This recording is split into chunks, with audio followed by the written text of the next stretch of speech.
1 देखिए पूछा गया एनोरेक्सिया नर्वोसा मुख्य रूप से प्रभावित करता है। एनोरेक्सिया नर्वोसा होता क्या है इसको भी जान लीजिए।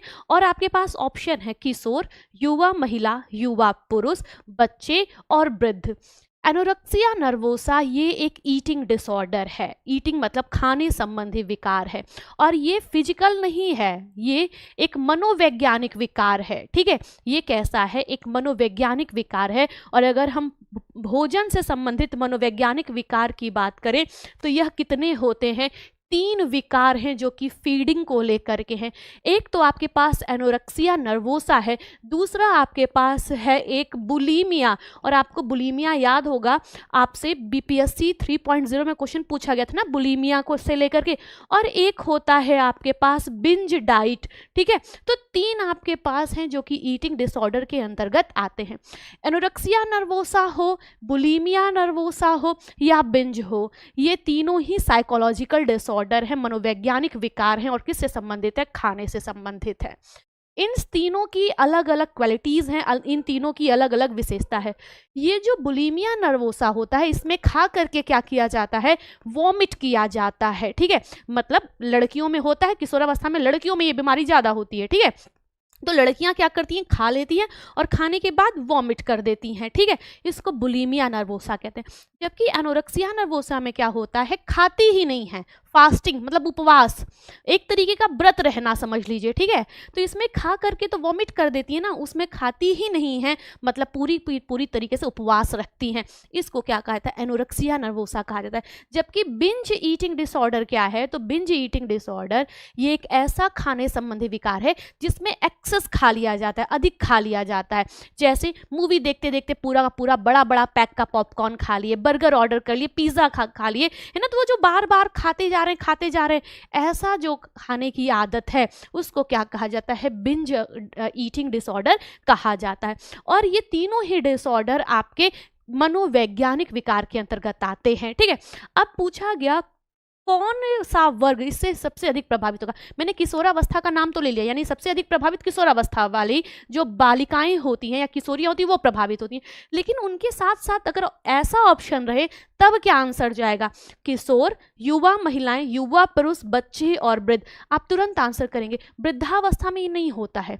जब इंसान सेल्फ फिगर पर फोकस होता है, खुद का फिगर मेंटेन करना, खुद को किसी हीरोइन या हीरो जैसा दिखाना, तब ये ऐसे विकार, ये जो आपके एनोरेक्सिया नर्वोसा है, बुलीमिया नर्वोसा है, ऐसे विकार देखने को मिलते हैं। ठीक है, और यह आपका ओल्ड एज में नहीं होता है और ना ही ये बच्चों में होता है, ये आपका टीन एज की बीमारी है, अर्थात किशोर, युवा महिलाएं और युवा पुरुष में ये देखने को मिलेगा। क्वेश्चन नंबर 1 का आंसर क्या हो जाएगा, आपका पहला हो जाएगा। ध्यान रखिएगा, बीपीएससी 3.0 में पूछा गया है वह कौन सा खान पान संबंधी विकार है जिसमें खा करके वॉमिट कर दिया जाता है। आंसर क्या था, बुलीमिया नर्वोसा था। इसमें खाते ही नहीं है, इसमें बीच बीच में बहुत कुछ खाते चले जाते हैं। ठीक है, आगे चलते हैं। क्वेश्चन नंबर 2 कहा क्या जा रहा है कि कॉलर के प्रकार हैं। ओके, कॉलर की बात की जा रही है और आपको याद होगा कॉलर में जैसे 2 प्रकार के कॉलर होते हैं। एकदम बेसिक से सुनिएगा, कॉलर 2 प्रकार के होते हैं। ठीक है, एक होता है फ्लैट कॉलर जो कि नॉन चेंजेबल होता है, अपरिवर्तनशील है। जैसे मैंने जो पहना है इसको आप चेंज नहीं कर सकते हैं ना, ये ऐसे ही है। और ये फ्लैट कॉलर है, आपका गोल गला हो गया, चौकोर हो गया, वी शेप हो गया, ये सब क्या है, ये सब फ्लैट कॉलर के अंतर्गत आते हैं। जबकि एक होता है स्टैंड कॉलर, ठीक, यानी जो खड़ा कॉलर है, जैसे आपके टी शर्ट्स में होते हैं, है ना, या हाफ कॉलर जो कि हम लोग जो सूट वगैरह पहनते हैं, देखिए उसमें हाफ कॉलर भी रहती है कई सारे सूट में, है ना, तो उसको कहा जाता है परिवर्तनीय, वो चेंज हो सकता है। जो स्टैंड कॉलर है वो क्या हो सकता है, चेंज हो सकता है। ठीक है, तो देखिए सबसे पहले फ्लैट कॉलर मैंने बताया ही कि फ्लैट कॉलर यही है जो हम लोगों ने पहन रखा है ना। अब इसमें चाहे चौकोर हो, गोल हो, पान का गला हो, कोई भी शेप हो सकता है। ठीक है, तो फ्लैट तो कॉलर ही होता है। पीटर पेन कॉलर ये भी फ्लैट कॉलर का ही एक प्रकार है। और बच्चियों की फ्रॉक में आप देखते होंगे, है ना, जैसे मान लीजिए यही मैंने एक फ्रॉक बना दी एक बच्ची की, ठीक है, तो ये ऐसा फ्रॉक है जिसपे ये ऐसा बना हुआ है, इसी को पीटर पेन कॉलर कहा जाता है और ये भी फ्लैट कॉलर का ही एक प्रकार है। ठीक, जबकि लेपल कॉलर क्या होता है, आप लोगों ने देखा होगा वो जो कोट आते हैं, ब्लेजर आते हैं, ठीक है, या फॉर्मल कोट भी जो ऑफिशियल मीटिंग वगैरह में पहने जाते हैं। तो एक तो होते हैं यहाँ ऐसे पूरे होते हैं ना जो कोट वाले कॉलर, जिसको ऐसे स्टैंड है, ये जो है ना ये स्टैंड कॉलर का उदाहरण है, ठीक है। और ये आपके आप इसको खोल भी सकते हैं और ये ऐसे एक के तरफ एक इस साइड से और एक के साइड से ऐसे आता है जैसे कोट में होता है, ठीक है। तो ये लैपल भी क्या है, एक प्रकार का कॉलर हो गया। लेकिन ये जो आपका बेल्ट कॉलर लिखा है ना, एक्चुअली ये कॉलर नहीं है, ये एक प्रकार का क्या होता है, पॉकेट होता है, अर्थात एक प्रकार की जेब है। पूछा गया कॉलर के प्रकार हैं, आप आंसर क्या करेंगे, आप आंसर करेंगे कि फ्लैट कॉलर है जैसा मैंने पहना है, पीटर पेन कॉलर ये मैंने बताया, लेपल कॉलर वो जो कोट में जो कॉलर लगी होती है, ये बेल्ट कॉलर नहीं है। बेल्ट एक प्रकार की पॉकेट होती है जो पुरुषों के पैंट पे बहुत सामान्य तौर पर देखी जाती है ना। तो आपका यस बिल्कुल, आपका कौन सा कॉलर का प्रकार है, तो पहला, दूसरा और तीसरा ये क्या है, कॉलर के प्रकार हैं। जबकि ये जो आपका बेल्ट है ये कॉलर नहीं है, ये पॉकेट होता है। क्वेश्चन नंबर दूसरे का आंसर क्या हो जाएगा, आपका हो जाएगा ए, ठीक है। आगे बढ़ते हैं, नेक्स्ट क्वेश्चन देखते हैं। क्वेश्चन नंबर 3, कहाँ क्या जा रहा है, कहाँ जा रहा है आपसे, किसी व्यक्ति की ऊर्जा आवश्यकता को प्रभावित करने वाले कारक हैं। आपको बताना है कौन कौन से कारक होते हैं जो किसी भी व्यक्ति की ऊर्जा आवश्यकता को दिखाते हैं, ठीक है। ये राजस्थान असिस्टेंट प्रोफेसर का क्वेश्चन है। आपके पास लिंग है, आपके पास शारीरिक गतिविधि यानी कि फिजिकल एक्टिविटी है, एज है, या फिर आपका बढ़ता वजन है, या आहार संबंधी आदतें हैं, ठीक है। आंसर करना है। आप याद करिए अभी लास्ट में हम लोगों ने एक दिन आरडीए पढ़ा था और उस आरडीए में ना 5 फैक्टर लिखे हुए थे और मैंने आपसे कहा था कि आप इन फैक्टर्स को फोकस कर लीजिएगा। और ये फैक्टर ऐसे फैक्टर हैं जो कि बार बार आपके सामने आएंगे भी, और ये वो फैक्टर्स होते हैं जो कि एनर्जी रिक्वायरमेंट को क्या करते हैं या न्यूट्रिशन रिक्वायरमेंट को प्रभावित करते हैं, ठीक है। याद करिए यही जो 2024 वाला आरडीए उसमें ये था। अब जरा देखिए इसमें है क्या, तो factor that affect nutrient requirement, हमारी जो पोषक आवश्यकता है उसको कौन कौन से फैक्टर प्रभावित करते हैं।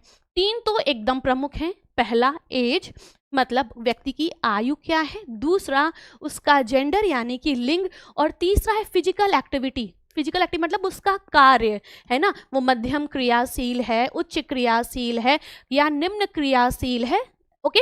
बॉडी वेट मतलब उसके शरीर का भार कितना है, और उसका जो फिजियोलॉजिकल स्टेटस है, मतलब कहीं वो लैक्टेटिंग वुमेन तो नहीं है, प्रेग्नेंट लेडी तो नहीं है, एडल्ट तो नहीं है, एडोलसेंस तो है नहीं है, मतलब वो कौन सा उसका जो स्टेटस है शरीर का वो क्या है, इन्फेंट है, चिल्ड्रन है, एडोलसेंट है, प्रेग्नेंट है, लैक्टेटिंग है, क्या है वो, है ना। तो ये 5 फैक्टर्स हैं जो कि किसी भी व्यक्ति की न्यूट्रिशनल रिक्वायरमेंट को क्या करते हैं, प्रभावित करते हैं, ठीक।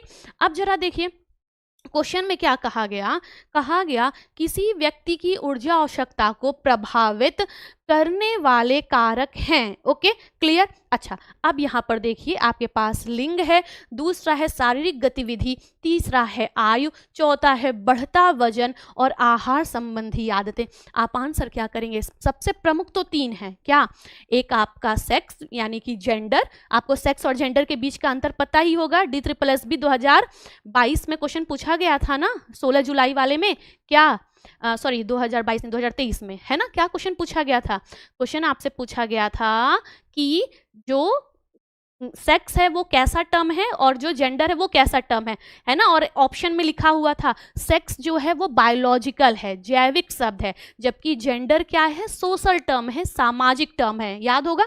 अब यहाँ पर देखिए आपका सबसे पहले क्या है, जेंडर है, फिजिकल एक्टिविटी हो गया, एज हो गया, और यही 3 क्या हैं, सबसे अधिक प्रभावित करने वाले होते हैं ना। अब पहला, दूसरा और तीसरा कहाँ है, तो देखिए हमारा आंसर क्या हो जाएगा, सी हो जाएगा। बट हमें पता है कि ये 3 हमने चुन लिया है, लेकिन हमारे 5 ऐसे फैक्टर्स हैं जो कि रिक्वायरमेंट को क्या करते हैं, प्रभावित करते हैं, ठीक है। आपका age, gender, physical activity, body weight और आपका फिजियोलॉजिकल स्टेटस क्या है, क्लियर है, ओके। आगे बढ़ते हैं, नेक्स्ट क्वेश्चन कहा गया एक विशिष्ट ओके। एक विशिष्ट कार्य वक्र में निम्नलिखित विशेषताएं होती हैं। अब पहले आप ये सुनिए, कार्य वक्र हम लोगों ने कहाँ पढ़ा है? जब हम लोग टाइम मैनेजमेंट की बात करते हैं, अर्थात समय व्यवस्थापन की बात करते हैं, तो हम लोग कुछ चीज़ें अपने आप पढ़ लेते हैं। क्या? समय ही एक ऐसा संसाधन है जो रिवर्सेबल नहीं है, जिसकी वापसी नहीं होती है। समय ही एक ऐसा संसाधन है, क्वेश्चन के रूप में अगर बात करें तो आपसे ऐसे पूछ लिया जाता है, वह कौन सा संसाधन है जो कि इरिवर्सेबल है, मतलब जो रिवर्स नहीं होगा। ठीक है, आप आंसर करते हैं समय। ऐसा कौन सा संसाधन है जो कि अमूर्त है ना? अमूर्त है मतलब दिखाई नहीं देगा, अमूर्त है और सामान्यतः इस पर ध्यान नहीं देते हैं। ओके, तो इस पर ध्यान नहीं दिया था, समय है, बीत जा रहा है। ओके, तो है ये क्या? ये अदृश्य है, दिखता तो है नहीं कि समय बीत रहा है, और ये निकल जाता है, हम केयर भी नहीं करते। ऐसे करके कई सारे क्वेश्चन पूछे जाते हैं। समय को किसने मानवीय संसाधन कहा है? आप बताते हैं ग्रास और कैंडल। समय को किसने अमानवीय कहा है? आप आंसर करते हैं निकिल और डार्सी। ठीक है, तो अब यहाँ पूछा गया कि विशिष्ट कार्य वक्र क्या है। तो जब हम समय की बात करते हैं तो समय व्यवस्थापन में 3 यंत्र आते हैं। ठीक है, और उन 3 यंत्रों में एक क्या है? एक आपके पास आता है पीक लोड। ठीक, दूसरा आपके पास क्या आता है?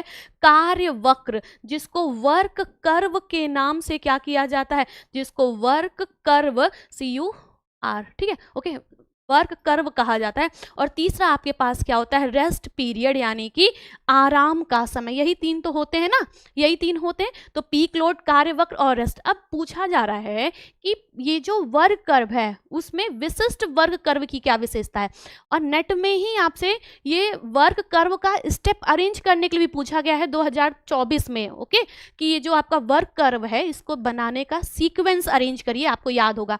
अब यहाँ पे है क्या? एक विशिष्ट यानी स्पेसिफिक या टिपिकल वर्ग कर्व में निम्नलिखित विशेषताएं होती है। पहली तो इसकी जो शुरुआत है वो क्या होती है?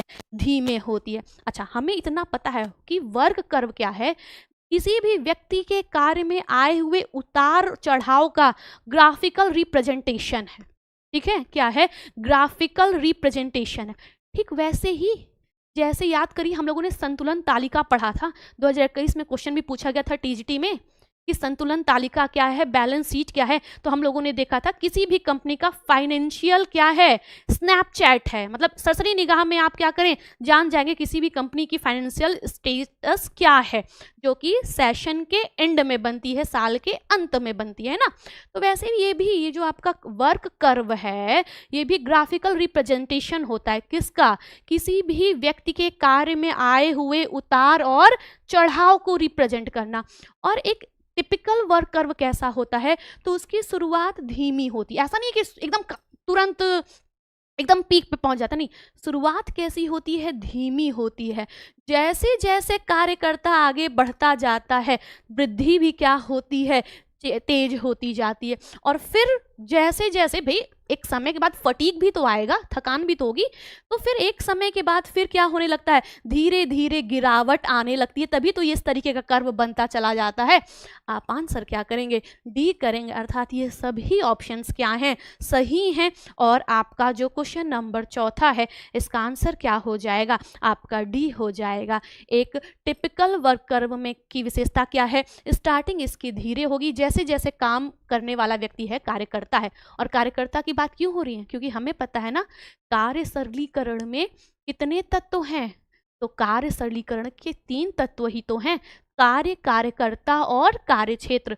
कार्य वह है जो किया जाना है, कार्यकर्ता वह व्यक्ति है जिसके द्वारा कार्य को किया जाना है, कार्यक्षेत्र वह है जहां पर कार्य को संपादित किया जाना है ना। तो आप तुरंत बताएंगे कि इसमें जो शुरुआत है वो धीमे धीमे हो रही है, जैसे जैसे कार्य आगे बढ़ता है वृद्धि होती है, पीक पे आ गया, और फिर अंतिम समय में फिर क्या होने लगता है? गिरावट होने लगता है। आपका आंसर क्या हो गया? डी हो गया। ठीक है, आगे बढ़ते हैं नेक्स्ट क्वेश्चन। क्वेश्चन नंबर आपका 5वां है। कहा क्या जा रहा है? यस, बिल्कुल, हाँ जी, हाँ, यस, ठीक है। कहा क्या जा रहा है आपसे? कहा ये जा रहा है कि who are the beneficiary of WIFS programme. WIFS जानते हैं क्या है? ये आपका एक ऐसा प्रोग्राम है मतलब पहले क्वेश्चन को ये देख लेते हैं कि इसका लाभार्थी कौन है, और लाभार्थी कहा जाए, टारगेट ग्रुप कहा जाए, कंफ्यूज मत होइएगा। टारगेट ग्रुप का मतलब वही जिसको किसी भी योजना से लाभ हो रहा है, या पर्टिकुलर कोई, जैसे आईसीडीएस पूछा जाता है, आईसीडीएस का लक्षित समूह क्या है, तो गर्भवती महिलाएं हैं, 6 साल तक की उम्र के बच्चे हैं, उसका टारगेट पॉपुलेशन, टारगेट जो ग्रुप है वो यही है। तो इस टारगेट ग्रुप कहा गया या बेनिफिशियरी यानी लाभार्थी कहा जाए, एक ही बात है। कौन है? गर्भवती और स्तनपान कराने वाली महिलाएं, 6 वर्ष से कम आयु के बच्चे, विद्यालय जाने वाली किशोर लड़कियां और लड़के, विद्यालय से बाहर की किशोर लड़कियां या किशोरियां, केवल किशोरियां। क्वेश्चन नंबर 5 आंसर करना है। ये जो आपका वाइप्स है, WIFS है ना, ये जो प्रोग्राम है, इसके बेनिफिशियरी यानी इसके जो लाभार्थी हैं वो कौन कौन से हैं? तो इसके जो लाभार्थी हैं जी, यस, इसके जो लाभार्थी हैं ये कौन कौन से हैं? तो आपका ये एक ऐसा प्रोग्राम है जो कि फॉलिक एसिड यानी विटामिन B9 का नाम सुना है ना, वही विटामिन B9 जिसकी कमी से बच्चे में क्या हो जाता है, बच्चे में NTD, न्यूरल ट्यूब डिफेक्ट, उसमें भी स्पाइना बाइफिडा होता है, तो वही वाला है ये, ठीक है। तो फॉलिक एसिड को क्या किया जाता है, फॉलिक एसिड और आयरन की जो टैबलेट्स होती हैं वो किशोरियों को, चाहे वो स्कूल जाने वाली हों या नॉन स्कूल गोइंग हो, उनको क्या किया जाता है, दिया जाता है। देखिए अगर हम बात करें कि ये जो आपका वाइप्स है ये है क्या, तो ये आपका साप्ताहिक आयरन और फॉलिक एसिड अनुपूरण एक कार्यक्रम है जो कि राष्ट्रीय स्वास्थ्य मिशन पहल के अंतर्गत होता है, ठीक है, जिसका उद्देश्य किशोर लड़कियों और लड़कों में एनीमिया को कम करना है। यह सरकारी और सरकारी सहायता प्राप्त स्कूलों में पढ़ने वाली और स्कूल न जाने वाली किशोरियां जिनकी उम्र क्या है 10 साल से 19 वर्ष, और लड़के जिनकी उम्र भी 10 साल से 19 वर्ष है, को निःशुल्क निगरानी युक्त साप्ताहिक आयरन और फॉलिक एसिड की जो गोलियां हैं उसको उपलब्ध कराना होता है, ठीक है। ओके, क्लियर होगी बात। अच्छा, अब देखिए क्वेश्चन आपसे पूछा गया था कि लक्षित जनसंख्या क्या है, यही मैं कह रही थी, टारगेट पॉपुलेशन कहा जाए, बेनिफिशियरी कहा जाए, बात एक ही होती है। कौन है? तो स्कूल जाने वाली किशोर लड़कियां और लड़के जिनकी उम्र कितनी है 10 से 19 वर्ष, है ना, चाहे लड़का हो चाहे लड़की हो, और जो नॉन स्कूल गोइंग है उनके लिए भी है, मतलब ऐसा नहीं है कि सिर्फ स्कूल गोइंग के लिए, स्कूल न जाने वाली किशोर लड़कियां उनके लिए भी होता है, ठीक है। हस्तक्षेप क्या है, मतलब किया क्या जा रहा है, इंसेंटिव क्या है, तो आयरन और फॉलिक एसिड की टैबलेट्स उनको क्या की जा रही हैं, साप्ताहिक मतलब वीकली उनको प्रोवाइड करवाई जा रही हैं। इसका लक्ष्य क्या है, उद्देश्य क्या है, तो यही किशोर जनसंख्या में एनीमिया की व्यापकता और गंभीरता को क्या करना, कम करना, ठीक है। अच्छा, अब जरा देखिए, अगर हम थोड़ा सा वापस आएं, आप इसका फुल फॉर्म जरूर ध्यान रखिएगा। ये WIFS का फुल फॉर्म क्या है, वीकली आयरन। आगे अगर कभी ये पूछा जाए कि WIFS प्रोग्राम कैसा है, मतलब क्या वो डेली वाला है, जैसे मिड डे मील में पर डे भोजन मिलता है ना प्रतिदिन, ये गोली प्रतिदिन वाली नहीं, ये वीकली है, साप्ताहिक तौर, सप्ताह में एक दिन मिलेगी टैबलेट, कौन सी, फॉलिक एसिड और आयरन वाली, ठीक है। तो weekly iron and folic acid supplementation programme है जो कि नेशनल हेल्थ मिशन के अंतर्गत चल रहा है ये, ओके। अच्छा, इसके साथ ही साथ टारगेट पॉपुलेशन हमने देखा ही था, school going adolescent girls and boys and out of school, जो मतलब स्कूल जाने वाली किशोर नहीं है, किशोरियां नहीं है, उनके लिए भी है, ठीक है।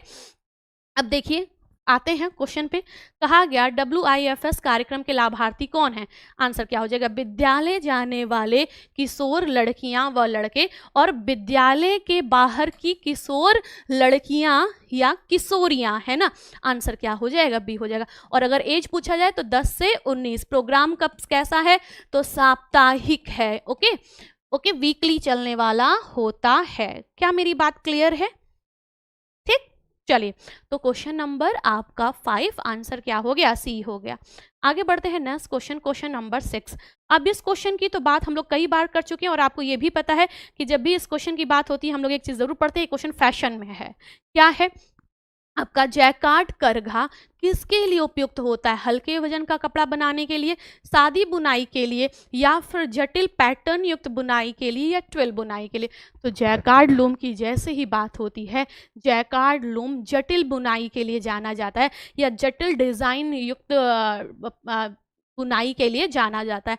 आप आंसर क्या करेंगे, कॉम्प्लेक्स पैटर्न वीव है। क्वेश्चन नंबर 6 का आंसर क्या हो जाएगा, आपका सी हो जाएगा। डेमास, ये टेपेस्ट्री, अपहोस्ट्री, ये सब जैकार्ड लूम से ही बनाए जाने वाले कपड़ों के क्या हैं, उदाहरण है। क्वेश्चन नंबर 6 का आंसर आपके पास क्या आ जाएगा, क्वेश्चन नंबर 6 का आंसर क्या हो गया, सी हो गया। ठीक है, ओके, आगे करते हैं नेक्स्ट क्वेश्चन, क्वेश्चन नंबर 7। कहा गया मुंडल के अनुसार उत्पादन में परिवर्तन। ठीक है, मुंडल की बात हो रही है, मुंडल से संबंधित कई चीजें हम लोग जानते हैं ना। 2021 पूछा गया, परिवर्तन का वर्ग किसने दिया है, आपने आंसर किया था मार्विन मुंडल। और मार्विन मुंडल ने कहाँ दिया है, ये अभी आपसे पूछा गया, हरियाणा में, है ना, कि मार्विन मुंडल ने ये जो परिवर्तन का वर्ग है वो कहाँ दिया था, पर्ड्यू यूनिवर्सिटी 1940 में दिया था। कितना दिया था, 5 दिया था। संक्षिप्त कर दिया था किसने, ग्रास और कैंडल ने। कितना कर दिया, 3 कर दिया। अब देखिए नेट 2023 में पूछा गया, मुंडल के अनुसार उत्पादन में परिवर्तन, परिवर्तन की उच्चतम श्रेणी है, परिवर्तन की मध्यवर्ती यानी इंटरमीडिएट है, या परिवर्तन की न्यूनतम है, या कार्य के सरलीकरण में एक विकल्प नहीं माना जाता है। आप ध्यान रखिए, अगर हाईएस्ट क्लास की बात करें तो हाईएस्ट मतलब प्रथम, प्रथम का मतलब हाथ और शरीर की गति में परिवर्तन, यही पहला है। दूसरा अगर हम बात करें तो दूसरे में क्या है, दूसरा आपका संग्रहीकरण एवं उपकरण में परिवर्तन था। और तीसरा क्या था, उत्पाद में परिवर्तन। तीसरा मतलब जो लास्ट में है, न्यूनतम वाला है ना। तो कहा गया मुंडल के अनुसार उत्पादन में परिवर्तन क्या है, तो परिवर्तन की न्यूनतम श्रेणी है, अर्थात ये आपका लोवेस्ट क्लास ऑफ चेंज है, सबसे आखिरी वाला हो गया ना। पहला वाला यानी कि जो आपका हाईएस्ट था वो हाथ और शरीर की गति में परिवर्तन, दूसरा आपका हो गया संग्रहीकरण एवं उपकरण में परिवर्तन, और तीसरा आपके पास क्या हो गया, तीसरा आपका हो गया ये जो उत्पादन में परिवर्तन है। तो क्वेश्चन नंबर 7 का आंसर क्या हो जाएगा, सी हो जाएगा। क्या मेरी बात ठीक है, ओके, क्वेश्चन नंबर 7 का आंसर क्या हो गया, सी हो गया। आगे बढ़ते हैं, क्वेश्चन नंबर 8 कहा गया माइक्रो इन्वर्टर का प्रयोग किया जाता है कब। ठीक है, माइक्रो इन्वर्टर, पहले उसके बारे में सुनिए। सोलर पैनल, जैसे अभी आपको पता है गवर्नमेंट की एक योजना भी है जिसमें हर घरों में सोलर मतलब आवेदन करना पड़ता है, तो हर घर में सोलर पैनल लगवाया जा रहा है। और मतलब गवर्नमेंट आपकी मदद करेगी, आपको अपने पैसे भी लगवाने पड़ते हैं और गवर्नमेंट भी पैसे देती है। ठीक है, तो अब उसमें भी जानते हैं क्या होता है, माइक्रो इन्वर्टर बेसिकली, इन्वर्टर हम सबके घर में है, लाइट जब चली जाती है तो इन्वर्टर चलने लगता है और तभी हमारे घर में लाइट वगैरह बिजली आती है और हम लोग प्रकाश में रहते हैं, पंखे में रहते हैं। ऐसे ही सोलर पैनल के साथ भी है। सोलर पैनल, ओके, जैसे मान लीजिए पैनल आप सभी लोगों ने देखा होगा, ऐसे बड़े बड़े ग्लास जैसे चमकते हुए दिखते हैं, हॉस्पिटल वगैरह के ऊपर और सॉफ्टवेयर कंपनीज के ऊपर सोलर पैनल लगे होते हैं। तो उनका जो डायरेक्शन होता है ना, वो इस तरीके से अरेंज किया जाता है ताकि उनको पर्याप्त रोशनी मिले। जितनी उनको रोशनी मिलेगी उतना बढ़िया आपका पैनल चार्ज होगा और उतना ड्यूरेशन तक आपको रात में या जब आपको नीड होगी तब वो बिजली देगा, है ना, जनरली यही होता है। लेकिन आप ये भी सोचिए, कभी कभी कुछ ऐसा एरिया जहाँ पर सूर्य का प्रकाश उतना नहीं पहुँच पा रहा है ड्यू टू एनी रीजन, मान लीजिए बिल्डिंग बहुत ऊंची है या जो पैनल लगा है उस पैनल के एक साइड में किसी भी चीज़ की परछाई आ जा रही है ना, ओके, पैनल का अरेंजमेंट ही ऐसा हुआ है कि एक हिस्से में नहीं प्रकाश आ रहा है, तो वो हिस्सा कैसे चार्ज हो, है ना, मेरी बात समझ में आ रही होगी। तो ये जो माइक्रो इन्वर्टर है ना, बेसिकली वो एरिया चार्ज करने के लिए है जहां पर प्रकाश नहीं पहुंच पा रहा है, और इसीलिए हमें किसका यूज़ करना पड़ता है, माइक्रो इन्वर्टर का यूज़ करना पड़ा। अब कहा गया माइक्रो इन्वर्टर का प्रयोग तब किया जाता है जब सौर पैनल प्रणाली के एक भाग पर अस्थायी रूप से सूर्य का प्रकाश अवरुद्ध हो जाता है। दूसरा, सौर पैनल प्रणाली के सभी भागों पर सूर्य का प्रकाश प्रचुर मात्रा में, जब प्रचुर मात्रा में तब तो कोई जरूरत ही नहीं है ना। फिर पैनलों को केवल जलसह जलरोधी घटक लगे होते हैं। फिर है पैनल केवल पॉलीथीन से बने होते हैं। आप आंसर क्या करेंगे कि माइक्रो इन्वर्टर वो उन जगह के लिए है जहां पर सूर्य की रोशनी नहीं पड़ रही या एक स्पेसिफिक समय में पड़ रही है, पूरा दिन नहीं रह रही है। तो देखिए सौर पैनल यानी सोलर पैनल प्रणाली में प्रणाली के एक भाग पर अस्थायी रूप से सूर्य का प्रकाश अवरुद्ध हो जाता है, तब हम क्या करते हैं, माइक्रो इन्वर्टर का यूज करते हैं। ठीक है, क्वेश्चन नंबर 8 का आंसर क्या हो जाएगा, ए हो जाएगा। ठीक है, है, आगे बढ़ते हैं नेक्स्ट क्वेश्चन। क्वेश्चन नंबर आपका है 9। ठीक, कहा गया बाइब्लेंट इवेल्युएशन क्या होता है?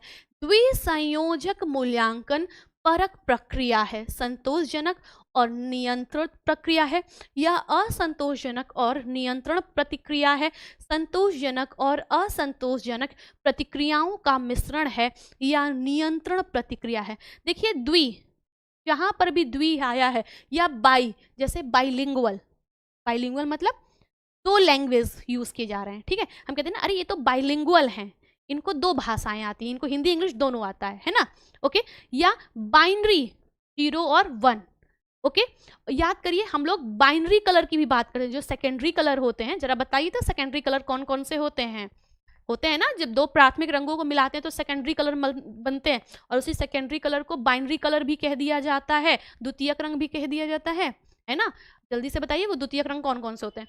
तो बाइनरी का मतलब ही होता है दो चीजें हैं। ठीक, और ये क्या है? द्विसंयोजक, दो हैं और दो मिल गई हैं, अर्थात ये एक ऐसा मूल्यांकन होता है जिसमें जो रिजल्ट आता है ना वो कुछ पॉइंट पर पॉजिटिव आता है, सेटिस्फैक्ट्री होता है यानी कि संतोषजनक होता है, और कुछ पॉइंट्स पर सेटिस्फैक्ट्री नहीं होता है, अनसेटिस्फैक्ट्री होता है। जैसे अगर हम आपसे ही कहें कि किसी व्यक्ति की विशेषताओं को बताइए, या किसी भी व्यक्ति का आप रिव्यू दीजिए, ठीक है, आपका पहले से कोई आप उसको नहीं जानती हैं, पहले से कोई पूर्वानुभव नहीं है ना, और मैंने आपको जस्ट एक बताया, कहा कि आपको जाना है और आपको इस व्यक्ति का रिव्यू करना है, ठीक है, इसकी।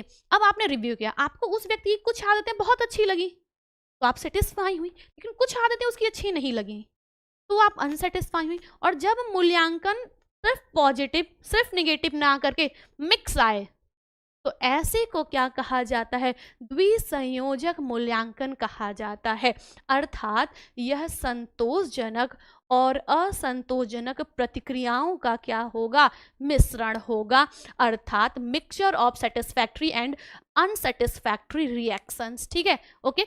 आपका द्विसंयोजक मूल्यांकन परक प्रतिक्रिया क्या है? तो ऐसी प्रतिक्रिया जिसमें सेटिस्फैक्ट्री और अनसेटिस्फैक्ट्री दोनों का मिक्सचर हो, दोनों का मिक्स हो। ठीक है, आंसर क्या हो जाएगा? सी हो जाएगा। क्लियर है? Green orange purple, green orange wallet. बहुत बढ़िया, वेरी गुड। चले आगे चलते हैं नेक्स्ट क्वेश्चन, क्वेश्चन नंबर 10। कहा गया गृहा, 2023 का क्वेश्चन है, आपको बहुत अच्छे से पता है गृहा क्या है, आपको गृहा भी पता है और गृहा से संबंधित एक दो चीजें और पता है। गृहा कितने की रेटिंग देता है? आप आंसर करते हैं 5 स्टार रेटिंग देता है। ठीक है, मतलब single star, 2 star, 3 star, 4 star, और जो सबसे बढ़िया है वो कौन सा है, यानी कि 5वां वाला, वो 5 स्टार है। ठीक है, कहा गया गृहा का पूरा नाम है, ये है किसे? ये बिल्डिंग्स जो होती है ना, इमारतें, आवासीय इमारतें, रेजिडेंशियल हाउसेस, कॉमर्शियल हाउसेस, ठीक है, या बिल्डिंग्स, तो उन पर ये रेटिंग देती हैं। और किस बात का रेटिंग? पर्यावरण। ठीक है, पर्यावरण के संदर्भ में ये रेटिंग देती हैं, पर्यावरण को आपका क्या रहे? बढ़िया रहे, सस्टेनेबल एनर्जी की बात करती हैं, कम से कम प्राकृतिक चीज़ों का दोहन हो, इस तरीके से बनाए जाए, है ना, ऐसा ये ग्रीन रेटिंग ये देती हैं। अब फुल फॉर्म इसका बताना है, green ranking for integrated housing assessment, green rating for integrated habitat assessment, green rating for international housing analysis, green ranking for international habitat analysis. आप गृहा का फुल फॉर्म क्या बताएंगे? गृहा, LEED, ये सब रेटिंग ही तो देते हैं ना, याद करिएगा, सब सब एक बार रिवाइज जरूर करिए हर एक चीज। ठीक है, PEE, ये सब क्या है? ये सब आपके ऐसे ही हैं, पर्यावरण को बचाने वाले, ऊर्जा दक्षता करने वाले सब हैं। ठीक है, सबके अपने अपने मानक हैं। अब देखिए गृहा की बात की जा रही थी, क्वेश्चन नंबर 10 था, आंसर क्या हो जाएगा? Green rating for integrated habitat assessment, अर्थात क्वेश्चन नंबर 10 का आंसर क्या हो जाएगा? आपका बी हो जाएगा। ठीक है, क्वेश्चन नंबर 10 का आंसर क्या हो गया? आपका बी हो गया, green rating for integrated habitat assessment. Question number 10 answer हो गया आपका बी। ओके, आगे चलते हैं नेक्स्ट क्वेश्चन। कहा क्या जा रहा है? क्वेश्चन नंबर आपका 11 है। क्वेश्चन नंबर 11 में है क्या?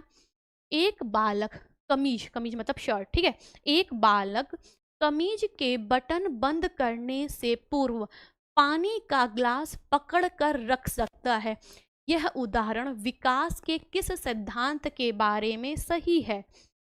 आंसर करिएगा जी। क्वेश्चन कहा जा रहा है, एक बालक, ठीक है, एक बालक कमीज के बटन बंद करने से पूर्व पानी का ग्लास पकड़ कर रख सकता है, यह उदाहरण विकास के किस सिद्धांत के बारे में सही है? सेफेलोकार्डल, प्रॉक्सिमल डिस्टल या रैंडम या फिक्स्ड? दो प्रकार के विकास की बात होती है, या विकास जो होता है वो दो डायरेक्शन में होता है। एक को कहा जाता है सेफेलोकार्डल, मस्तकाधोमुखी विकास, यानी सिर से पैर की तरफ का विकास, उसको क्या कहा जाता है? उसको सेफेलोकार्डल कहा जाता है। ओके, कहाँ? हेड टू टो, मतलब सर से पैर की तरफ। जबकि प्रॉक्सिमोडिस्टल क्या होता है? वो आपके सुषुम्ना नाड़ी से शुरू होता है, अर्थात केंद्र से परिधि की ओर, है ना। जो केंद्र के आपके पार्ट्स हैं वो पहले विकसित होंगे और धीरे धीरे धीरे धीरे क्या होंगे? बाहरी, जो आपके यानी कि आपके केंद्र से दूर वाले जो हैं, ठीक है, वो आपके क्या होंगे? बाद में डेवलप होंगे, ठीक। उसको कहा जाता है निकट दूरस्थ, इसको कहा जाता है निकट से दूर, ठीक है, निकट दूरस्थ विकास, उसको प्रॉक्सिमोडिस्टल कहा जाता है, ठीक है। अब कहा गया, एक बालक कमीज के बटन बंद करने से पूर्व पानी का ग्लास पकड़कर रख सकता है। कमीज का बटन बंद करना है, ठीक है, और बटन बंद करने के लिए हमें क्या करना पड़ेगा? इनका यूज करना पड़ता है ना। ये जो हमारी फिंगर्स है, फिंगर्स का ये जो टीक है, उसका यूज करके हम बटन को क्या करते हैं? लॉक करते हैं, बटन बंद करते हैं ना। ओके, अच्छा, और ग्लास हम किससे पकड़ते हैं? हम इससे ग्लास पकड़ते हैं, लाइक दिस। ओके, ग्लास पकड़ने के लिए हम ग्लास इससे थोड़ी, ऐसे ऐसे थोड़ी ग्लास पकड़ते हैं, ऐसे पकड़ेंगे तो गिर जाएगा ना। ग्लास इससे पकड़ा जाता है, ऐसे, यानी ये आपका पाल्म, ये लग रहा है ना, पाल्म मतलब ये हथेली ये लग रही है। तो पहले आप ये बताइए, पहले इसका विकास होगा या पहले इसका विकास होगा? फिंगर्स का। सिंपल सी बात है, पहले विकास किसका होगा? पाल्म का होगा, हथेली का होगा। तो बच्चा क्या कर रहा है? कमीज के बटन बंद करने से पहले क्या कर दे रहा है? एक ग्लास पानी पकड़ सक रहा है, अर्थात केंद्र से परिध की बात हो रही है और बच्चे का पहले ये विकसित हुआ है, उसके बाद ये चीज डेवलप होगी, है ना। तब वो क्या करेगा? वो सूक्ष्म मात्रिक, याद करिएगा, मोटर स्किल में पढ़ा है ना, जहां पर छोटी छोटी मांसपेशियां काम करती हैं, वो चीज बाद में डेवलप होती है। पहले क्या होता है? स्थूल, यानी कि जो बड़ी मांसपेशियों वाले होते हैं वो पहले डेवलप होते हैं। आंसर क्या हो जाएगा? आप आंसर करेंगे कि जी, आप क्वेश्चन नंबर 11 का आंसर क्या कर देंगे कि एक बालक कमीज के बटन बंद करने से पूर्व पानी का जो ग्लास है वो पकड़ रहा है। ये किसका उदाहरण है? ये प्रॉक्सिमोडिस्टल का है ना। केंद्र से बाहर की तरफ हो रहा है तो पहले इसका विकास होगा और फिर क्या होगा? इसका विकास होगा। और जब केंद्र से सुषुम्ना नाड़ी से, है ना, परिधि की बात हो रही है और परिधि में आपका ये पहले आएगा, देन ये आएगा। आंसर क्या हो जाएगा? बी हो जाएगा। क्या मेरी बात क्लियर है? ठीक है, ओके, ठीक है, चलिए। तो आपका जो क्वेश्चन नंबर 11 है, आंसर क्या हो गया? बी हो गया। ठीक है, आगे बढ़ते हैं। नेक्स्ट क्वेश्चन कहाँ क्या जा रहा है? क्वेश्चन नंबर आपका 12 है क्या? 5 वर्षीय बालक के लिए निम्नलिखित में से कौन सा कार्यकलाप सर्वाधिक उपयुक्त होगा? कितने साल का बच्चा है? 5 साल का बच्चा है, ठीक है। आपके पास है क्या? Board game. अच्छा, बोर्ड से एक चीज सुन लीजिए, सुगर बोर्ड सीबीएसई की नई पहल है। चैनल पे मैंने कुछ भेजा है, 4-5 फोटोज हैं, एक बार उसको जरूर पढ़ लीजिएगा। आगामी नेट के एग्जाम में ये क्वेश्चन आपको मिल जाएगा, ठीक है। जैसे आज से थोड़ा कम कैंपेन था, याद है? आज से थोड़ा कम कैंपेन अभियान, जिसमें नमक कम, चीनी कम, तेल कम की बात की जा रही थी, याद होगा। 2024 वो जो एग्जाम कैंसिल हो गया था, उसमें क्वेश्चन था ना, आज से थोड़ा कम कैंपेन में किन चीज़ों की मात्रा को रिड्यूस करना है। तो आपने आंसर दिया था नमक की मात्रा कम, चीनी की मात्रा कम और तेल की मात्रा कम, ठीक है। राजकुमार राव जिसके ब्रांड एम्बेसडर हैं, ओके। तो एक तो वो है। ऐसे ही सीबीएसई ने क्या किया है? एक कैंपेन चलाया है, एक पहल शुरू की है, जिसका नाम दिया है sugar board. Sugar board, sugar board ये नहीं कि चीनी का बोर्ड बना दिया गया, नहीं। सुगर बोर्ड सीबीएसई के द्वारा शुरू किया गया एक पहल है, जिसमें बच्चों को सुगर इनटेक मतलब जो चॉकलेट्स हम लोग जनरली क्या करते हैं, चॉकलेट्स बच्चे को खिलाते हैं ना, बच्चे चॉकलेट्स खाते ही हैं, चॉकलेट, कैंडी, कैंडी मतलब टॉफ़ी है ना, टॉफ़ी है, ये स्नैक्स वगैरह हैं, ओके, जैम हो गया, ये सब बहुत हम देते हैं, ओके, कुछ नहीं मिल रहा है तो लो ब्रेड में जैम लगा के दे दें, जेली बच्चे खा रहे हैं, इन सब में शुगर की मात्रा ज़्यादा होती है और जिसकी वजह से बच्चों में टाइप 2 डायबिटीज़ के केसेस खूब बढ़ गए हैं। टाइप 2 जो कि एडल्ट में होता है जनरली, टाइप 1 फॉर जुवेनाइल यानी कि बच्चों के लिए, टाइप 2 फॉर एडल्ट, एडल्ट यानी वयस्क लोगों के लिए होता है, बट अब बच्चों में भी ये टाइप 2 होने लगा है, ठीक है।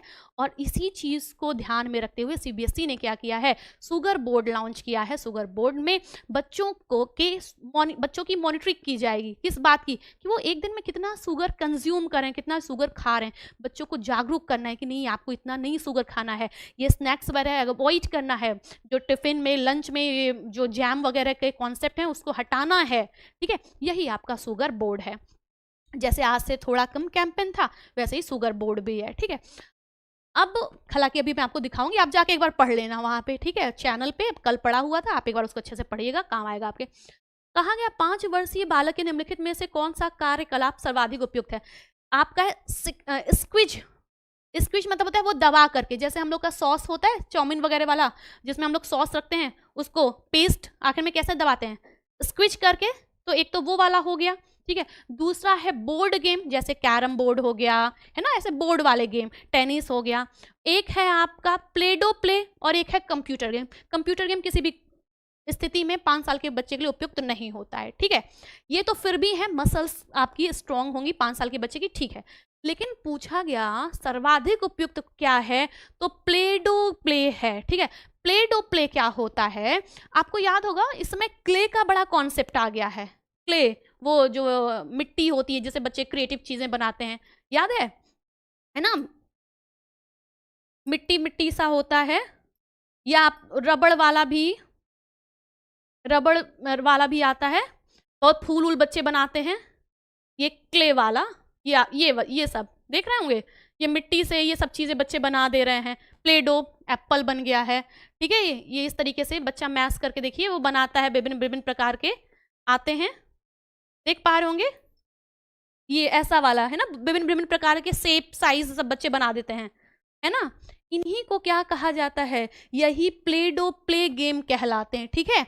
और इससे बच्चे की जो क्रिएटिविटी है वो क्या होती है, बढ़ती है, ठीक है। ओके, बच्चे की क्रिएटिविटी बढ़ती है, बच्चा क्या कर रहा है, उसी क्ले को, उसी मिट्टी को, ठीक है, उसी को वो क्या कर रहा है, वो रगड़ रहा है, उसी से को वो शेप दे रहा है, अपने फाइन मोटर उसके डेवलप हो रहे हैं, आप देख पा रहे होंगे, ठीक है। इसी को प्ले डो प्ले के नाम से जाना जाता है, ओके, ये देख पा रहे होंगे, देख रहे हैं, इसको 6 बनाना सिखाया जा रहा है, ठीक है। तो कहा जा रहा है कि ये जो प्ले डो गेम्स हैं, ये मतलब 5 वर्षीय बालक के लिए कौन सा कार्यकलाप सर्वाधिक उपयुक्त है, आंसर क्या होगा, प्ले डो प्ले, ठीक है। डो मतलब क्या होता है, आटे की लोई होती है, उसको भी तो हम डो ही कहते हैं, आटे की लोई, गूथे हुए आटे की लोई, तो ऐसे ये भी है, एक जेल है, एक मिट्टी है, क्ले है, उसी को क्या किया गया है, दिया गया है, ठीक है। क्वेश्चन नंबर 12 का आंसर क्या हो जाएगा, सी हो जाएगा। क्या मेरी बात क्लियर है, ठीक है,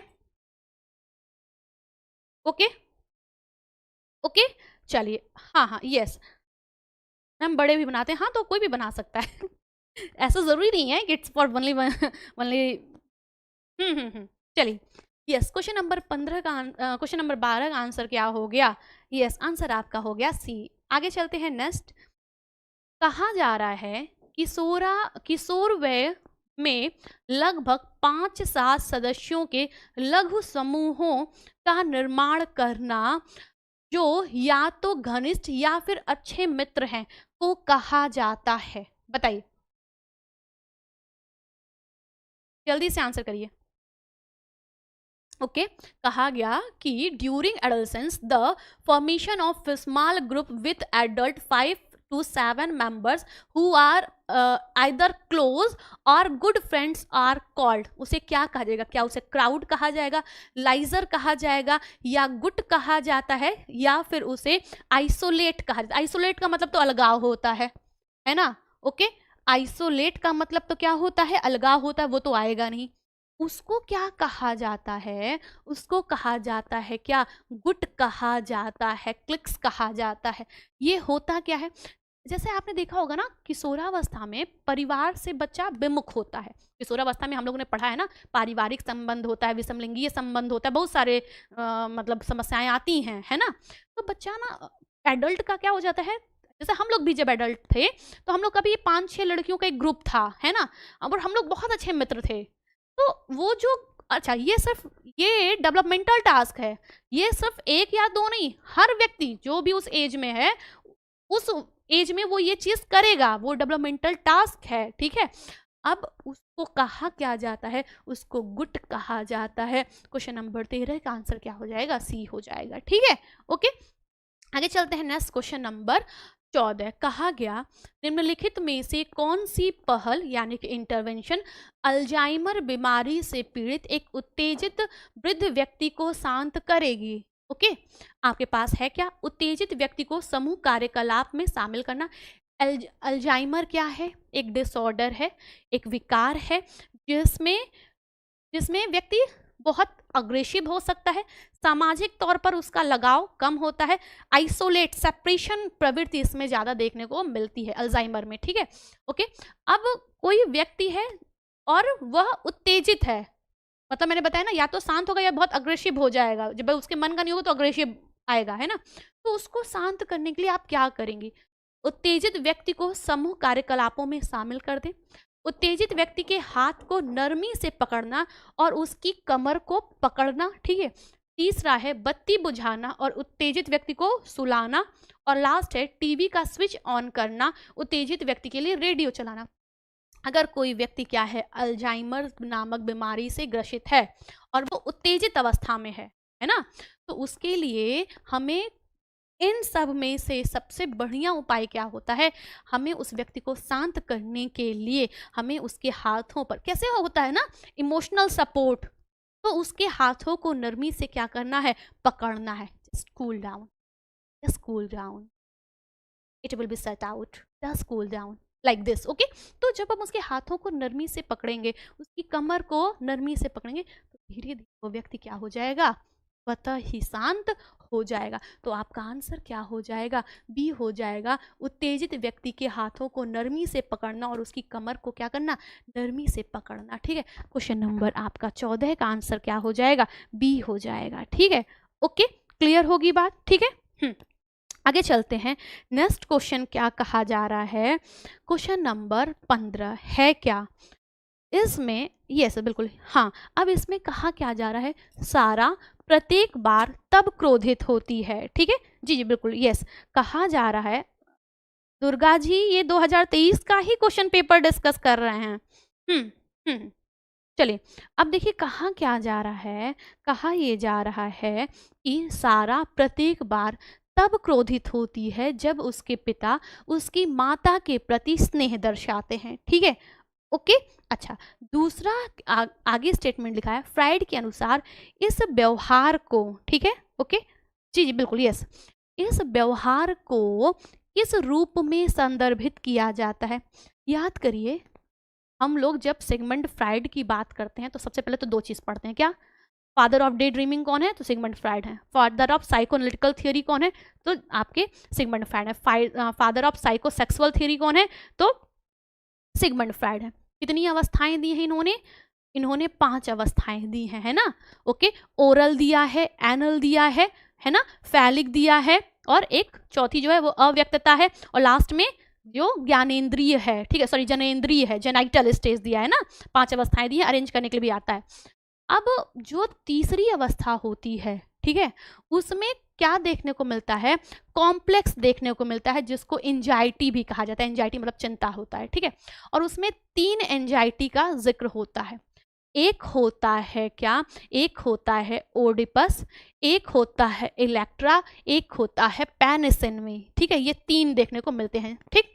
ओके, एक आपका क्या है? ओडिपस है, एक इलेक्ट्रा है, और तीसरा जो होता है उसको पेनिसिन भी कहा जाता है। तीसरी अवस्था की विशेषताओं में ये होता है।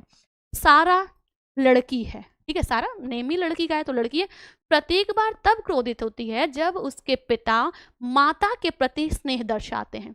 और फ्राइड ये कहते हैं कि पैलिक स्टेज में ये बताते हैं कि जो वो अवस्था है उसमें लड़की यानी जो गर्ल्स होती हैं वो अपने पिता की तरफ अट्रैक्ट होती हैं। ठीक है, लिबिडो की बात इन्होंने की ही है, ये आपको पता ही होगा, हम लोगों ने पढ़ा है सब, है ना। तो जो लड़की है वो क्या होगी, पिता की तरफ अट्रैक्ट होती है, और लड़के किसकी तरफ अट्रैक्ट होते हैं, माता की तरफ अट्रैक्ट होते हैं, है ना, यही चीज होती है। तो कहा गया सारा प्रत्येक बार तब क्रोधित होती है जब उसके पिता उसकी माता की प्रति स्नेह दर्शाते हैं। ये क्या है, क्या ये ये कंस्ट्रक्शन एंजाइटी है, ओडिपस है, या फिर इन्फीरियरिटी कॉम्प्लेक्स है यानी हीन भाव है, या इलेक्ट्रा कॉम्प्लेक्स है? जल्दी से आंसर करिए। क्वेश्चन नंबर 15 का आपको आंसर करना है। जी बिल्कुल, आप आंसर क्या करेंगे? जी हाँ हाँ यस, आप आंसर क्या कर देंगे? ये क्या है? तो यह इलेक्ट्रा कॉम्प्लेक्स है। लड़कियों में क्या देखने को मिलता है? इलेक्ट्रा कॉम्प्लेक्स मिलता है। यहीं पर अगर कोई लड़के का नाम दिया हो, जैसे मोहन दिया होता, मोहन प्रत्येक बार तब क्रोधित होता है जब उसकी माता उसके पिता की तरफ होती हैं। ठीक है, मतलब ऐसा अगर दिया होता वहां पे लड़की के लड़के का नाम होता, तब क्या होता? जी बिल्कुल, तब क्या होता? तब ओडिपस होता। ठीक है, यहाँ पे आंसर क्या हो जाएगा? इलेक्ट्रा हो जाएगा। क्वेश्चन नंबर 15 का आंसर क्या हो गया आपका? डी हो गया। ठीक है प्रीति जी, चलिए आगे चलते हैं। Next question, yes next question क्या है? क्वेश्चन नंबर 16 कहा क्या जा रहा है, निम्नलिखित में से कौन सी विधि समूह संपर्क की विधि नहीं है? अभी हम लोग कल पढ़ रहे थे, याद करिए, प्रसार शिक्षा में हम लोग पढ़ रहे थे ना, कौन सी ऐसी है जो कि समूह की है, कौन सी व्यक्तिगत संपर्क विधि, और कौन सी विराट जन संपर्क यानी मास कांटेक्ट मेथड कौन सा है? तो कहा निम्नलिखित में से कौन सी विधि समूह संपर्क विधि नहीं है?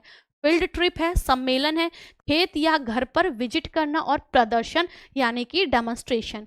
आप बताएंगे। फील्ड ट्रिप ये समूह के लिए होता है, कॉन्फ्रेंस सम्मेलन की हम लोग बात कर रहे थे, ये भी समूह के लिए होता है। लेकिन अगर आप किसी के घर पर विजिट कर रहे हैं, किसी के खेत पे जा करके पर्सनली आप मिल रहे हैं, तो यह क्या होता है? यह व्यक्तिगत संपर्क की विधि होती है। और ये क्वेश्चन 2021 में भी टीजीटी में भी पूछा गया था। ठीक है, चलिए आंसर क्या हो जाएगा? क्वेश्चन नंबर 16 का आंसर हो जाएगा आपका सी। ठीक है, आगे चलते हैं। नेक्स्ट क्वेश्चन क्या कहा जा रहा है? यस, नेक्स्ट क्वेश्चन कहा जा रहा है, यस क्वेश्चन नंबर 17 है क्या? रेडियो किसका माध्यम है? ओके, विच ऑफ द कहा गया radio is a method of जनसंचार का, या फिर आपका, ठीक है अंजलि, या फिर आधिकारिक संप्रेषण, समूह संप्रेषण, या फिर इंटरपर्सनल कम्युनिकेशन का है? आपको आंसर करना है। आप आंसर कैसे करेंगे? आप आंसर करेंगे कि रेडियो की बात हो, टेलीविज़न की बात हो, सोशल मीडिया की बात हो, अखबार, किताब, मैगजीन, ठीक है, ओके, ये इंटरनेट, ये सब के सब मास कम्युनिकेशन यानी कि विराट जन संचार के या जन संपर्क के माध्यम होते हैं। क्वेश्चन नंबर 17 का आंसर क्या हो जाएगा?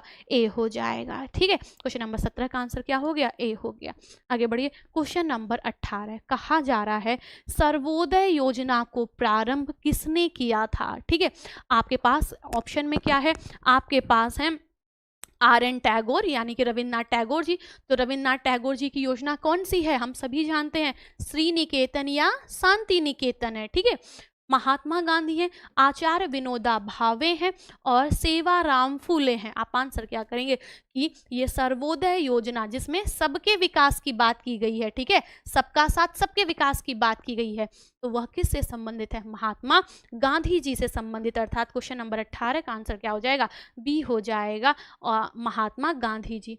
क्वेश्चन नंबर 19 कहा गया संप्रेषण प्रक्रिया का मॉडल वक्ता, भाषण, श्रोता किसका है ना। अब जैसे अरिस्टोटले की हम बात करते हैं ना, अभी देखिए अरिस्टोटले, आपका ये जो 16 अप्रैल को असिस्टेंट प्रोफेसर का एग्जाम हुआ है ना, उसमें भी ये क्वेश्चन पूछा गया था क्या, कि ये स्पीकर स्पीच ऑडियंस किससे संबंधित है? हम लोगों ने आंसर किया था अरिस्टोटले। यही क्वेश्चन 2023 नेट में भी पूछा गया। संप्रेषण प्रक्रिया का मॉडल वक्ता, भाषण, श्रोता किसका है? लिंगन्स का है, अरिस्टोटले का है, बार्लो का है, या फिर आपका बेस्ली मैकियन मॉडल है? आंसर क्या हो जाएगा? अरिस्टोटले का मॉडल हो जाएगा। ठीक है, ओके। SMCR मॉडल किसका है? SMCR बार्लो का मॉडल है। ठीक है, ओके, चलिए क्वेश्चन नंबर आपका 19 आंसर क्या हो गया, बी हो गया। आगे चलते हैं, नेक्स्ट क्वेश्चन क्या कहा जा रहा है, क्वेश्चन नंबर 20 है क्या जी। क्वेश्चन नंबर 20 में क्या कहा जा रहा है, निम्न में से संस्थानिक आहार पोषण में खाद्य सुरक्षा को सुनिश्चित करने के सही तरीके कौन से हैं, आपको आंसर करना है, ठीक है। ओके, कहा क्या जा रहा है, निम्नलिखित में से स्थानिक आहार पोषण में खाद्य सुरक्षा को सुनिश्चित करने के सही तरीके कौन से हैं। पहला, स्टाफ को सुरक्षित शिक्षा, ठीक है। ओके, अच्छा एक चीज़ बताइए, यहाँ पे हम लोग खाद्य सुरक्षा की बात कर रहे हैं ना, आपसे नेट में ही पूछा गया है हैजार्ड का फुल फॉर्म, तो एक तो आप मुझे हैजार्ड का फुल फॉर्म बता दीजिए। और जब हम सुरक्षा की बात करते हैं ना, तो 3E ऑफ सेफ्टी का भी जिक्र होता है, ठीक है। 3E ऑफ सेफ्टी का जिक्र होता है। अब 3E ऑफ सेफ्टी क्या है, जैसे 4P ऑफ मार्केटिंग हम पढ़ते हैं, 4C ऑफ क्रेडिट बोरो पढ़ते हैं ना, वैसे ही आपका 3ES ऑफ सेफ्टी क्या है, एक ये भी बता दीजिएगा क्वेश्चन। बाकी हैजार्ड फूड सेफ्टी की जब बात होती है तो हैजार्ड का नाम आता ही है, हैजार्ड का फुल फॉर्म क्या है, hazard analysis critical control point. Question पूछा गया है शायद 2022 या 2024 में नेट में ही, है ना। Hazard analysis critical control point क्या है, हैजार्ड का फुल फॉर्म है। अब कहा गया निम्न में से संस्थानिक आहार पोषण में खाद्य सुरक्षा को सुनिश्चित करने के सही तरीके कौन से होते हैं, ठीक है। पहला, स्टाफ को सुरक्षा शिक्षा देना, सुरक्षा अभियांत्रिकी यानी कि सेफ्टी इंजीनियरिंग। आपको एक हिंट दे दूं, सेफ्टी इंजीनियरिंग 3E में से एक है, अब आपको 2 और बताना है, ठीक है। दूसरा आपके पास क्या है, इन्फोर्समेंट ऑफ सेफ्टी रेगुलेशन यानी कि सुरक्षा नियमन को लागू करना। महिला स्टाफ को मातृत्व अवकाश प्रदान करना, नए उपकरणों की स्थापना। इस पूरे क्वेश्चन में 3E ऑफ सेफ्टी ही आपको ध्यान रखना है। और 3E ऑफ सेफ्टी में पता है क्या है, सबसे पहले होता है, एक E का मतलब हो गया सेफ्टी एजुकेशन, दूसरे E का मतलब हो गया सेफ्टी इंजीनियरिंग, और तीसरे का हो गया सेफ्टी इन्फोर्समेंट, ठीक है। यही 3 हैं, इसी 3 को 3E ऑफ सेफ्टी भी कहा जाता है, सेफ्टी एजुकेशन, सेफ्टी इंजीनियरिंग और सेफ्टी इन्फोर्समेंट, ठीक है। ओके, अब अगर कोई भी आपका संस्था है, ठीक, जहाँ पे कोई भी इंस्टीट्यूट है, संस्था है, जहाँ का आपको फूड सेफ्टी ध्यान रखना है, तो पहले तो वहाँ के स्टाफ को क्या कर दीजिए, एजुकेट कर दीजिए, यानी स्टाफ को सुरक्षा शिक्षा प्रोवाइड करवाइए। सुरक्षा अभियांत्रिकी यानी कि सेफ्टी इंजीनियरिंग, और तीसरा है सुरक्षा नियमन को लागू करना यानी इन्फोर्समेंट ऑफ सेफ्टी रेगुलेशंस। महिला स्टाफ को मातृत्व अवकाश प्रदान करना, ये थोड़ी कोई बात हुई है ना कि कोई महिला फीमेल है तो आप उसको मैटरनिटी लीव दे दीजिए, ये थोड़ी कोई हुआ। नए उपकरण की स्थापना, ये भी नहीं। क्वेश्चन नंबर 20 का आंसर क्या हो जाएगा, आपका ABC हो जाएगा। और ये 3E ऑफ सेफ्टी भी जरूर ध्यान में रखिएगा, ठीक है। 3E ऑफ सेफ्टी पूछा जाए तो आपका सेफ्टी एजुकेशन, सेफ्टी इंजीनियरिंग और एक आपका है सेफ्टी इन्फोर्समेंट। ओके, ये 3 चीज़ें ध्यान में रखिएगा क्योंकि ये क्वेश्चन ऐसे भी पूछा जा चुका है। 3E ऑफ सेफ्टी कौन कौन से हैं, तब आप आंसर करते हैं ये एजुकेशन, इंजीनियरिंग और इन्फोर्समेंट। ओके, चलिए क्वेश्चन नंबर आपका 30 है और क्वेश्चन नंबर 20 है और आंसर आपके पास क्या हो गया, ए हो गया, ठीक। ओके, चलिए आगे बढ़ जाएं। आगे बढ़ते हैं, क्वेश्चन नंबर 21 कहा जा रहा है आपसे, निम्नलिखित में से कौन कौन से फूड पैकेजिंग के महत्वपूर्ण कार्य हैं। ओके, निम्नलिखित में से कौन कौन से फूड पैकेजिंग के महत्वपूर्ण कार्य, फूड पैकेजिंग, फूड आइटम को पैक करना, इट्स अंडरस्टैंडेबल पॉइंट, ठीक है। क्या करना है, फूड को पैक करना है। ओके, पैकेजिंग के महत्वपूर्ण कार्य हैं। पैकेजिंग जरूरी होती है क्योंकि उस पर बहुत सारे इंफॉर्मेशन होते हैं, लेबल लगे होते हैं। याद करिए, लेबल स्टैंडर्ड हम लोगों ने पढ़ा है, याद करिए सिंबल्स, है ना। तो अब देखिए, अगर आप फूड पैकेजिंग की बात करें तो क्या इंपॉर्टेंस है, खाद्य उत्पादों की गुणवत्ता और ताजगी का परिरक्षण, आपका फूड आइटम बढ़िया से आपने पैक किया है तो खराब नहीं होगा, ठीक है। दूसरा है खाद्य उत्पादों के स्वाद को बढ़ाना। तीसरा है उपभोक्ताओं को अच्छे उत्पाद के बारे में सूचना प्रदान करना, अच्छे उत्पाद को बढ़ावा देना, खाद्य उत्पाद की पोषक गुणवत्ता का संवर्धन करना। क्वेश्चन नंबर 21 है, आपको आंसर करना है। अब ध्यान से मेरी बात सुनिए, फूड पैकेजिंग की हम बात करें तो मैगी भी एक पैकेट में आता है, हम काजू खरीदते हैं वो भी पैकेट में आता है, बादाम खरीदते हैं पैकेट में आता है, इनफैक्ट हम चावल वगैरह भी पैकेट वाला खरीदें तो मतलब एक तो होता है जो खुलता मिलता है ना, और एक होता है जो पैकेट मतलब 2 किलो का 5 किलो का ऐसे ऐसे पैकेट्स में मिलता है। तो जब उसकी पैकेजिंग की को देखते हैं तो आपने एक चीज़ नोटिस की होगी भाई, अगर फूड बढ़िया से पैक है, और इनफैक्ट बाकी ये सब छोड़ दीजिए, आप अपने घर में भी तो एयर टाइट कंटेनर में नमकीन वगैरह रखती हैं, नहीं रखेंगी तो क्या हो जाएगा, वो सॉफ्ट हो जाएगा, है ना। तो हम क्या करते हैं, हम नमकीन का कोई भी पैकेट वगैरह भी फाड़े तो भी हम उसको एयर टाइट कंटेनर में रखते हैं ताकि वो बढ़िया से प्रिजर्व रहे, खराब ना हो, है ना। तो पहला तो यही है कि खाद्य उत्पादों की गुणवत्ता और ताजगी का परिरक्षण हो जाता है, प्रिजर्व रहेगा, आपका आइटम खराब नहीं होगा, ठीक है। दूसरा, पैकेजिंग से स्वाद इनहेंस हो जाए, ये नहीं है भाई, अब जो उसमें आइटम जैसा है वो वैसा है, ऐसा थोड़ी कि पैकेजिंग आपने कर दी तो स्वाद उसका बढ़ जाएगा, नहीं, गलत है, ठीक है। इसके बाद तीसरा देखिए, उपभोक्ताओं को अच्छे उत्पाद के बारे में सूचना प्राप्त करना। देखिए पैकेजिंग पे लिखा होता है ना, लाइसेंस नंबर लिखा होता है, manufacturing date, expiry, best before time. Best before क्या होता है, हम लोगों ने पढ़ा है, बेस्ट बिफोर मतलब कोई भी आइटम खराब होने के पहले का जो समय होता है उसी को बेस्ट बिफोर कहते हैं, है ना। ओके, तो आपका उपभोक्ताओं को अच्छे उत्पाद के बारे में सूचना प्रदान करना, ये भी ठीक है। अच्छे उत्पाद को बढ़ावा देना, फिर है खाद्य उत्पादन की पोषण गुणवत्ता का, क्वालिटी नहीं ये इनहेंस करेगा, है ना। अब आपको आंसर करना है, आप आंसर क्या कर देंगे, आप आंसर करेंगे कि फूड पैकेजिंग के महत्वपूर्ण कार्य क्या होते हैं। तो आपका जो फूड की क्वालिटी है और जो उसकी फ्रेशनेस है वो प्रिजर्व रहेगी। दूसरा, उपभोक्ताओं को इन्फॉर्मेशन मिल जाएगी, पैकेजिंग पर वो सारी डिटेल लिखी होगी। और फिर क्या होगा, अच्छे उत्पाद को बढ़ावा मिलेगा, ठीक। आपका ए, सी और डी आंसर हो जाएगा, और ए, सी, डी के लिए आंसर क्या हो गया, डी हो गया, ठीक है। आप देख पाएंगे फूड पैकेजिंग जो हो रही है, ये इसके जो इम्पॉर्टेंट फंक्शंस हैं वो क्या है, टू प्रिजर्व का मतलब होता है परिरक्षण, संरक्षण, ठीक है। To preserve the quality and freshness of food product, बिल्कुल ठीक है। To provide information about the food product to the customers, फिर क्या है तीसरा, to promote the food product, ठीक है। आंसर क्या हो जाएगा, पहला, दूसरा और पहला, और ये जो सी वाला है और जो ये डी है, ठीक है। आंसर आपका हो गया चौथा, ए, सी और डी, क्लियर है, ठीक। आगे बढ़ जाएं, नेक्स्ट क्वेश्चन देखें। यस, नेक्स्ट क्वेश्चन देखते हैं, क्वेश्चन नंबर 22।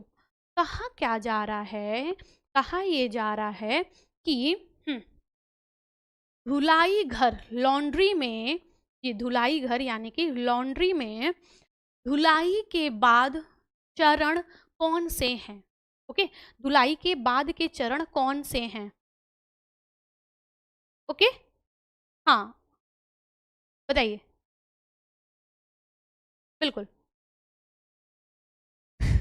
चलिए आइए बताइए, धुलाई घर यानी लॉन्ड्री में धुलाई के बाद के चरण, धुलाई, अच्छा धुलाई कैसे होती है, कपड़े को पानी में सोक किया जाता है, पानी कार्यशैलीकरण में ये सब पढ़ाया जाता है ना, कार्य को आसान बनाने के लिए कपड़े को तुरंत मत धुलिए, पहले पानी में सोक कर दीजिए, जो भी डस्ट है, मैल है, स्टेन है, वो अपने आप क्या हो जाएगा, धुल जाएगा, फिर उसके बाद आप उसको हल्का सा रगड़ेंगे तो वो छूट जाएगा। कार्यशैलीकरण का एक ये भी है, एनर्जी भी बचेगा, समय भी बचेगा। तो पहले उसको भिगाना, फिर उसको घिसना, ठीक है, ओके, पटक पटक करके, ओके, ये एक हो गया। फिर उसके बाद हम क्या करते हैं, खंगालते हैं, खंगालने के बाद नील लगाने का या स्टफ करना है, ये करते हैं, फिर फैलाते हैं, सुखाते हैं, एक जनरल प्रोसेस यही होता है, ठीक है। अब कहा गया पोस्ट वॉशिंग, मतलब कपड़े को घिस लिया है उसके बाद का स्टेप बताना है। Post washing step in laundry are, पहला घिसना, स्क्रबिंग, वही जो मैल को या गंदगी को छुड़ाने के लिए स्क्रब कर रहे हैं, तो वो तो वॉशिंग ड्यूरिंग वॉशिंग ही हो रहा है, हम कपड़े को धुल ही रहे हैं, है ना, ठीक। तो आपका ये होगा नहीं, खंगालना, हमारा कपड़ा धुला गया है, हम घिस चुके हैं, ठीक है। तो अब उसको क्या करना है, रिंसिंग मतलब होता है खंगालना, पानी में डाल करके वो सरफ वगैरह हट जाए इसलिए हम निकालते हैं। वाइटनिंग के लिए हम नील वगैरह डालते हैं। फिर देखिए क्या है आपका, स्टिफिंग, रिवाइव लगाते हैं, माड़ लगाते हैं ताकि कपड़ा कड़ा हो जाए, है ना, एक तो ये है। इसके बाद देखिए क्या है, मसलना है, कपड़े को शैम्पू नहीं, सर्फ में जब हम पानी डालते हैं बाल्टी में, है ना, और फिर उसके बाद कपड़े डालते हैं, तो फिर उसके बाद क्या करते हैं, ऐसे ऐसे हाथ से करते हैं ना, ओके, उसको मसलना कहा जा रहा है। अब आप खुद सोच करके बताओ। अच्छा, ये चीज़ें ना किसी किताब उताब में नहीं होती हैं। पहली बात तो ये खुद का सेंस आपको लगाना होता है इस तरह के क्वेश्चन में, खुद की बुद्धि क्या काम कर रही है। अब बताइए, post washing step in laundry are, मैंने आपको चरण बताए, आप खुद आंसर करिए। आप क्या बताएंगे कि यहाँ ये तो हम लोग ड्यूरिंग, धुलते समय करते हैं, और हमें पोस्ट वॉशिंग बताना है, ठीक है, तो ये तो हम धुलते समय ही कर रहे हैं, ठीक, ये होगा नहीं। और ये घिसना मसलना ये सब पहले हो रहा है। पोस्ट मतलब ये ऐसे ऐसे करने के बाद वाले चरण बताने हैं। अब इसमें देखिए क्या होगा, इसमें खंगालना मतलब हम रगड़ चुके, मसल चुके, घिस चुके, ठीक है, अब पानी में हम उसको क्या कर रहे हैं, खंगाल रहे हैं, ये होगा। व्हाइटनिंग हम जानते ही हैं, वो बाद में ही होता है ना, ऐसा तो है नहीं कपड़े मार लगा के हम धो रहे हैं, तो ये आपका बाद में ही होगा। नील लगाने का काम भी बाद में ही होता है। अब आपको पता है आंसर कैसे करना था, सी और डी आप जानते हैं ये बाद में ही होता है।